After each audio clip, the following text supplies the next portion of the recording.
Hello guys, আসসালামু আলাইকুম।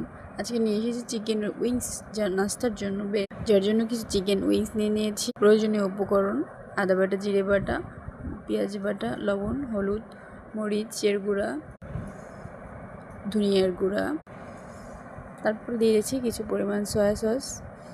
এগুলো দিয়ে আমি ভালোভাবে মিশিয়ে নিব। ভালোভাবে মিশিয়ে নিতে হবে। মিশিয়ে নিয়ে কিছুক্ষণ ফ্রোজেন করে রাখতে হবে। একটু তেল দিয়ে দিচ্ছি আমরা, এটা আপনারা পরিমাণ মতো দিয়ে দিতে পারেন। এরপর আমরা এটাকে মেখে নিচ্ছি। ভালোভাবে মাখতে হবে, প্রত্যেকটা মশলা প্রত্যেকটা চিকেনের গায়ে জানি ভালোভাবে মিশে যায়। এই যে আমরা মেখে নিয়েছি, এবার কিছুক্ষণ রেখে দিব। তারপর এই যে নিয়ে এসেছি আমরা, 10 থেকে 15 মিনিট রাখলেই হবে। এরপর আমরা কিছু ময়দা নিয়ে নিয়েছি। ময়দার সাথে আমরা চিকেনটা ভালোভাবে মাখিয়ে নিব। চিকেনের গায়ে সম্পূর্ণ ময়দাটা দিয়ে নিব। এরপর আলাদা একটা প্লেটে রেখে দিলাম ভাজার জন্য। এইরকম করে সবগুলো মেখে নিতে হবে। সবগুলো ভালোভাবে মেখে নিয়ে কিছুক্ষণ রেখে দিতে হবে। এই যে আমাদের সবগুলো মেখে নেওয়া শেষ, এই যে দেখুন।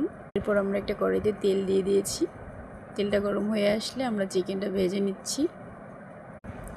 একটার পর একটা দিয়ে দিচ্ছি। এভাবে সবগুলো চিকেন আমরা দিয়ে দিব। এটা কিন্তু গাইস আপনাদের সন্ধ্যার নাস্তার জন্য বেস্ট, অথবা বাচ্চাদের খেতে দিতে পারেন। আপনার বাসায় ছোটো বাচ্চারা থাকলে এটা খুবই পছন্দ করবে। এভাবে প্রত্যেকটা আমরা উল্টে পাল্টে ভেজে নিচ্ছি। এক পাশ হয়ে গেলে আরেক পাশ ভেজে নিচ্ছি। এরপর আমরা নামিয়ে নিচ্ছি। দেখুন, ভাজাটা সম্পূর্ণ হয়ে গেলে আমরা নামিয়ে নিচ্ছি। এখন আমরা এর সাথে সস মাখিয়ে নিয়ে নামিয়ে নিচ্ছি।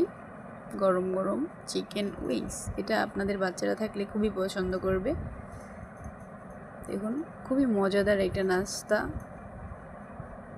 আল্লাহ হাফিজ সবাইকে, আসসালামু আলাইকুম।